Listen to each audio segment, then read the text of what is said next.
বাংলাদেশে পতিতাবৃত্তি আইন অনুযায়ী বৈধ, তবে তা নিয়ন্ত্রিত।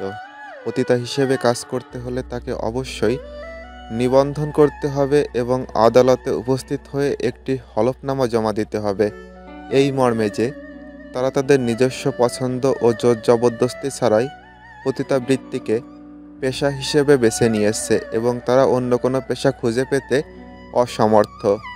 বাংলাদেশের পতিতাদের প্রায়ই অত্যন্ত দরিদ্র সামাজিক অবস্থার শিকার এবং ঘন ঘন সামাজিকভাবে নিগ্রহের সম্মুখীন হয়।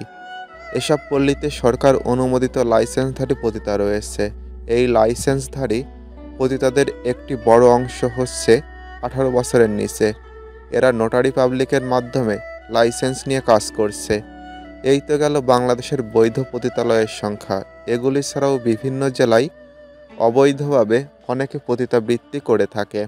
বাংলাদেশের বিভিন্ন স্থানে প্রায় 20টি পতিতালয় আছে। এর মধ্যে দৌলতদিয়া পতিতালয় দেশের মধ্যে বৃহত্তম।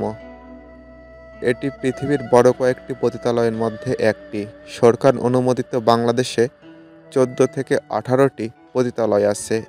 এগুলো হলো টাঙ্গাইল শহরের বেবি স্ট্যান্ড কান্দাপাড়া পল্লী, রাজবাড়ী জেলার দৌলতদিয়া পল্লী, খুলনা সুন্দরবন সংলগ্ন পানিসান্তা পল্লী, যশোরের বাবুবাজার পল্লী, মারোয়াড়ি মন্দির পল্লী, ঝালাইপট্টি পল্লী, ফরিদপুর শহরের রথখোলা পল্লী, ময়মনসিংহ গাঙ্গিনাপাড় পল্লী, জামালপুরের রানীগঞ্জ পল্লী, সন্ধ্যাবাজার পতিতা পল্লী। বাংলাদেশের পতিতাবৃত্তি আইনগত বৈধ, তবে বাংলাদেশের সংবিধান বলছে যে রাষ্ট্র জুয়া ও পতিতাবৃত্তি প্রতিরোধ করবে। দেশের বিভিন্ন অঞ্চলের কিশোরী পতিতাবৃত্তি, জোরপূর্বক পতিতাবৃত্তি, অবৈধ পতিতালয় ইত্যাদির বিরুদ্ধে আইন বলবৎ আছে। বিভিন্ন আইন কখনো কখনো পতিতাবৃত্তির বিরুদ্ধে ব্যবহার করা হয়। এক সময় পতিতাবৃত্তি কেবল পতিতালয়ে আবদ্ধ ছিল, ফলে সে সময় পতিতাদের সংখ্যা নিরূপণ করা সহজ ছিল। বর্তমানে অনিবন্ধিত বা খণ্ডকালীন দেহ ব্যবসায়ীর সংখ্যা ব্যাপকভাবে বৃদ্ধি পেয়েছে।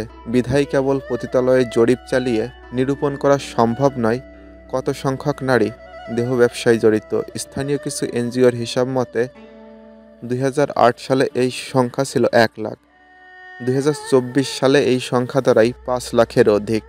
এনজিওর হিসাব অনুযায়ী বাংলাদেশের পতিতা এবং তাদের গ্রাহকরা HIV/AIDS-এর সবচেয়ে ঝুঁকিতে রয়েছে।